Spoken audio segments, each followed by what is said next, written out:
Bugun bitta operatsiya o'tkazdik. Bemorimiz endoskopik operatsiyadan qo'rqib 1 yil o'sha grija bilan yurganlar.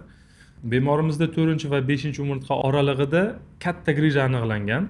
Lekin bemorimiz og'riq qoldiruvchilarda qolib, operatsiyalardan qo'rqib umuman kelmagan shifokorga. Ya'ni faqatgina o'sha og'riq qoldiruvchilar bilan yurgan. Oxirida uje og'riq qoldiruvchilar ham yordam bermaganligi sababli bemorimiz uje narkotik moddalarni ishlatib, ichib yurganlar. Endi bizga uje skoriyda og'ir ahvolda olib kelingan, bemorimiz uje yura olmay qolgan, operatsiyaga uje o'tkir holatda kelganlar, hattoki hojatga ham chiqa olmaganda, bemor uje tura olmagan, yura olmagan. Bemorimizni tayyorladik, EKG'larni qildik, analizlarni oldik va bemorimizda og'riq hisobiga o'zgarishlar chiqqan uje yuragida. Любой odamda og'riq bo'lsa, qon tomirlar qisqaradi va qon aylanishi buziladi. Birinchi o'rinda bu miyaga va yurakka ta'sir qiladi. O'sha hisobiga bemorimizda ishemiya degan narsa chiqqan, ya'ni yuragida qon aylanish buzilgan. Shuni hisobiga bemorimizni srazu operatsiyaga ololmaganmiz. Bemorimizni 2-3 kun tayyorladik operatsiyaga, yuragini tikladik, keyin uje operatsiyaga olganimizdan so'ng bemorimizni qorayib ketgan grija chiqqan. Bemorimizda shunchalik qora bo'lganki, bu grija uje yana ozgina yurganda shu grija yiring bo'lib ketardi.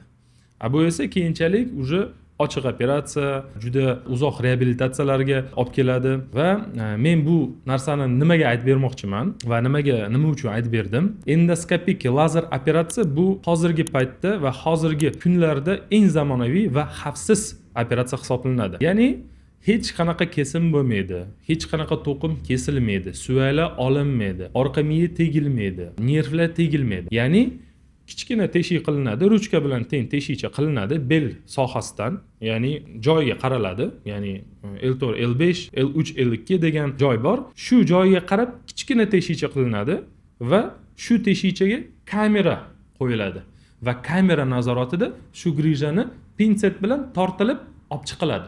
Bo'ldi. Boshqa hech narsa qilinmaydi. O'sha hisobiga bu operatsiya eng xavfsiz va eng zamonaviy operatsiyalardan biri hisoblanadi. Masalan, shu bemorimizda ham nima uchun qo'rqqan? Chunki juda ko'p yonidagi atrofdagi odamlar, ya'ni meditsinaga umuman dag'li yo'q odamlar qo'rqitib yurgan, ya'ni shol bo'lib qolasan, yura olmay qolasan degan gaplar bo'ladi. Albatta endi har kim qo'rqadi bu narsadan, lekin Allohga shukr 5000 tadan ortiq operatsiya o'tkazdik. Xudoga shukr hech kimda unaqa asoratlar kuzatilmagan. Ya'ni o'zi endoskop ochilgandan beri bitta ham bemor butun dunyo bo'yicha, Koreyada boshlangan bu operatsiyalar, butun dunyo bo'yicha statistika bo'yicha shol bo'lib qoladigan odam bo'lmagan. Shu hisobiga endoskopik bu eng xavfsiz operatsiya hisoblanadi. Yoshi katta odamlar, yoshlarga hozirgi paytda vertebrolog neyroxirurg tomonidan tavsiya etiladi.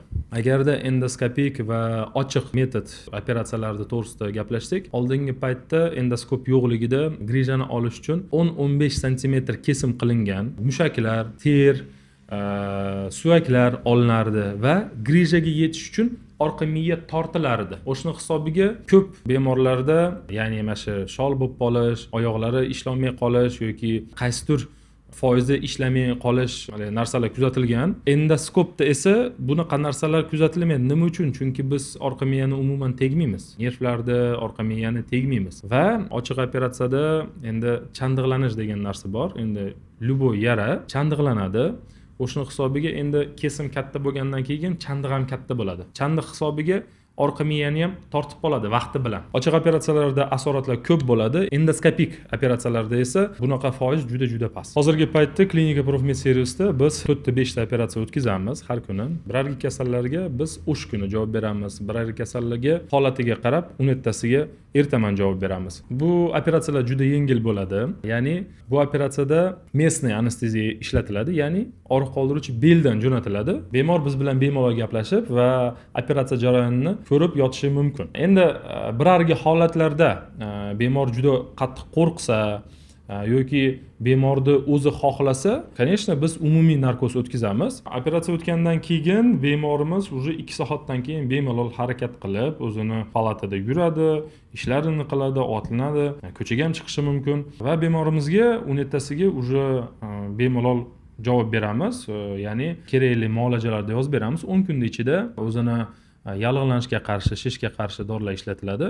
Bir oydan keyin esa bemorimizga уже kerakli mashqlarni, ya'ni hayot tarzini o'zgartirishga tavsiya etamiz. Chunki hayot tarzini o'zgartirmasa, shu narsalar yana qaytarilishi mumkin. Ya'ni biz operatsiya qiladigan joyda emas, boshqa disklarda ham shu grija yoki stenozlar qaytarilishi mumkin. Bemorlarimizga uyga qaytgandan so'ng bir oy ichida qilinadigan narsalarni tavsiya etamiz. Ya'ni qanaqa? Bemor bir oyda ichida 30 minut yuradi, 20 minut o'tiradi, 20 minut dam oladi. Keyin yana 30 minut yuradi, 20 minut o'tiradi, 20 minut dam oladi. Ya'ni shu narsani bir oy ichida rioya qilib yuradi. Nima uchun? Chunki operatsiya paytida biz grijani olgandan so'ng, stenozni bartaraf etganimizdan so'ng bo'shliq hosil bo'ladi. Endi любой yara chandiq bilan yopiladi-da. Xuddi shunaqa narsa ichkarida ham bo'ladi. Shu chandiq, mana masalan, ikkita umurtqa bo'lsa, ikkita umurtqani orasida bu yerda bo'shliq paydo bo'lgan. Endi chandiqlanish bo'lgan paytda endi siz harakat qilsangiz, burilsangiz, o'tirsangiz, og'ir narsa ko'tarsangiz, shu chandiqlar uzilishni boshlaydi. O'sha hisobiga shu narsa bo'lmasligi uchun va keyinchalik shu stenoz va grijalar qaytarilmasligi uchun biz shu narsani tavsiya etamiz. Agarda sizda ham grija muammosi bo'lsa yoki stenoz muammolari bo'lsa, bemalol klinika Profmed servisga murojaat qilishingiz mumkin. Sizlarga albatta yordam beramiz. Operatsiya jarayonida xuddi shu tartibda og'riqsiz, hech qanaqa asoratsiz qilib berishga harakat qilamiz. Sog' bo'ling, salomat bo'ling.